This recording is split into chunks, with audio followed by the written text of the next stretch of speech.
Hi friends समस्त को नमस्कार और जय जगन्नाथ। आपण मानू पुणी थे स्वागत आमर यही आउ एक नुआ वीडियो को। आज भिडियो रे आमे गोटे सतभूत घटना विषय जानिबा। तेबे आसंतु कहानीटी को आरंभ करिबा। यही घटनाटी 2 वर्ष पुराना अटे। सेतेबेले राजीव नुआ नुआ बाहागर होइथाय। राजीव मुंबई रे रहुथाय।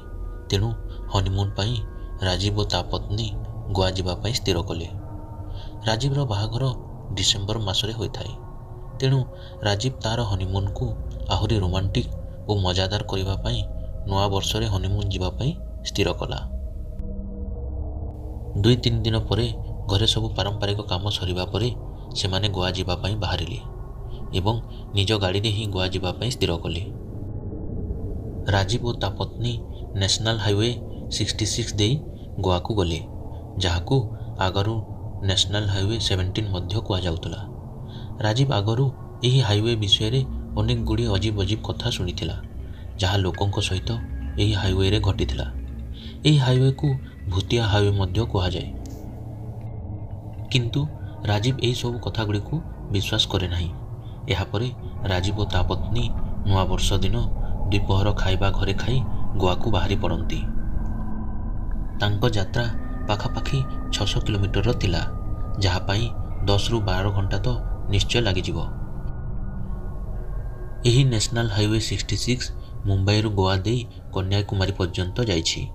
यही हाईवे रो समस्ते प्रशंसा करती और यह संगे संगे यही हाईवे रो भूतिया कहानी मध्य कहिथांती। राजीव भूत प्रेत अंधविश्वास आदि को माने नहीं। तेणु से लोक मानकर यही कथा गुड़ी को मध्य शुणे नहीं। राजीव और ता पत्नी यात्रा आरंभ करिवार 6 ରୁ 7 घंटा हो जाइथाय और सेते बेलकू राति मध्य हो जाइथाय। राजीव मध्य 6 ରୁ 7 घंटा गाड़ी चलाई थकी पड़ी थाए। तेणु रास्तारे से माने गोटे रेस्टोरेंट रे अटकी जाती और सेठू किछि खाई आग को बढ़िबा पई स्थिर करती। राजीव रेस्टोरेंट रो वेटर को डाकी यही रेस्टोरेंट रे सबुठारु फेमस डिश कौन बोली पचारे। वेटर कहे चिकेन कबाब। यहा परे राजीव 2 प्लेट चिकेन कबाब ऑर्डर कर दिए, किंतु जेते बेले वेटर चिकेन कबाब नहीं कि आसे से माने देखी आश्चर्य हो जाती, कारण तार परिमाण बहुत अधिक थाए। मुंबई रे सेते परिमाण रे मिले नहीं। यहा परे से माने चिकेन कबाब को खाइबा आरंभ करती। ताहा से मानकु बहुत टेस्टी लगे, किंतु 2 जण मिसी केवल गोटे प्लेट ही खाई पारती। यहा परे से माने भाबंती गोटे प्लेट को कहीं वेस्ट करिबा। तेणु से माने वेटर को कही बाकी थिबा गोटे प्लेट को पैकिंग करि पकांती। से माने भाबंती रास्ता रे जदि भोक लागे तेबे से माने सेही चिकेन कबाब को खाइबे।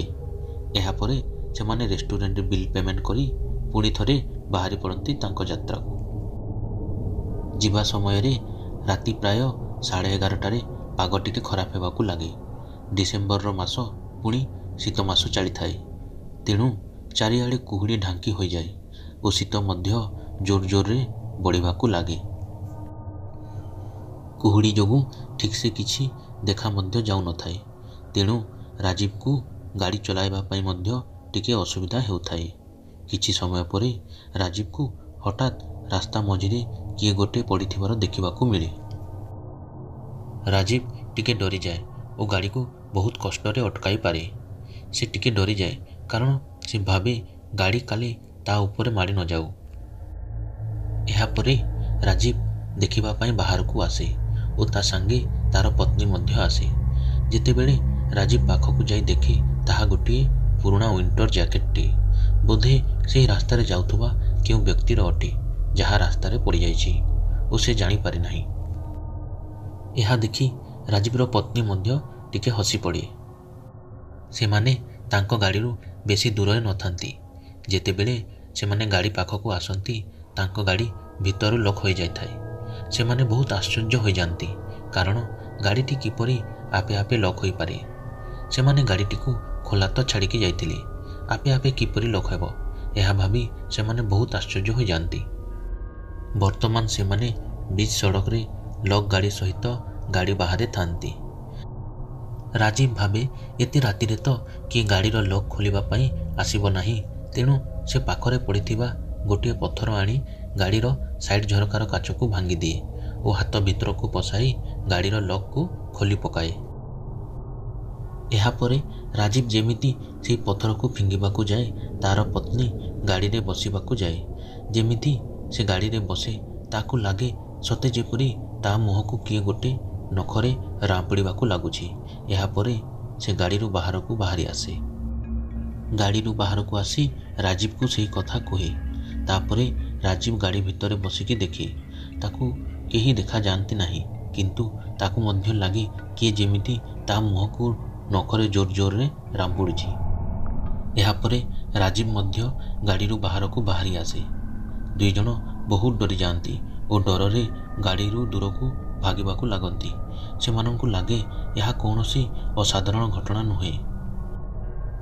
ସେହି ସମୟରେ ସେମାନଙ୍କୁ କୌଣସି ଗାଡ଼ି ମଧ୍ୟ ଆସୁଥିବାର ନଜର ଆସେ ନାହିଁ।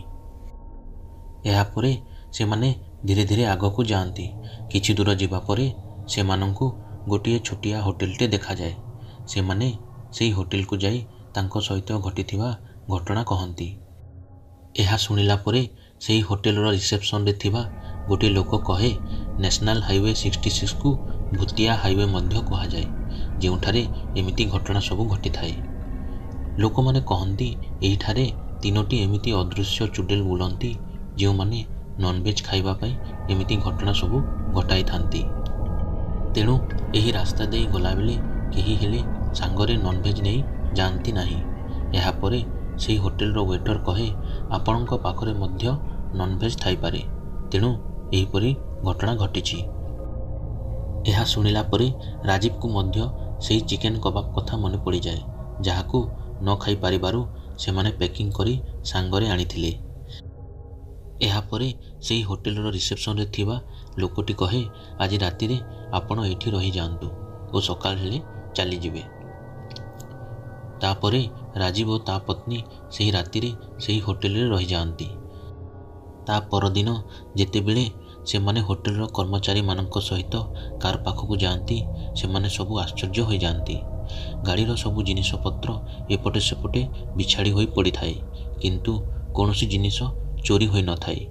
କିନ୍ତୁ ଗାଡ଼ି ଭିତରକୁ ଗଲା ପରେ ସେମାନେ ଦେଖନ୍ତି ସେମାନେ ପ୍ୟାକିଂ କରି ଆଣିଥିବା ନନଭେଜ ନଥାଏ। ଏହାପରେ ରାଜୀବ ଓ ତା ପତ୍ନୀ ହୋଟେଲର କର୍ମଚାରୀମାନଙ୍କୁ ଧନ୍ୟବାଦ ଜଣାଇ ଆଗକୁ ବଢ଼ନ୍ତି। ଏହା ପରଠୁ ରାଜୀବ ଧୀରେ ଧୀରେ ଭୂତିଆ ଘଟଣାଗୁଡ଼ିକୁ ବିଶ୍ୱାସ କରିବାକୁ ଲାଗେ। ଭିଡ଼ିଓଟିକୁ ସମ୍ପୂର୍ଣ୍ଣ ଦେଖିବା ପାଇଁ ଧନ୍ୟବାଦ। ଓ ଯଦି ଆପଣଙ୍କ ପାଖରେ ମଧ୍ୟ ଏପରି ସତ ଭୂତ ଘଟଣା ଥାଏ କି ଭୂତ କାହାଣୀ ଥାଏ, ତେବେ ଡେସ୍କ୍ରିପସନରେ ଦିଆଯାଇଥିବା ଆମ ଇମେଲ୍ ଆଇଡ଼ିରେ ଆମ ପାଖକୁ ଲେଖି ପଠାଇ ପାରିବେ। ଆମେ ଆପଣଙ୍କ କାହାଣୀକୁ ସମସ୍ତଙ୍କ ପାଖରେ ପଠାଇବାକୁ ଚେଷ୍ଟା କରିବୁ। ଧନ୍ୟବାଦ।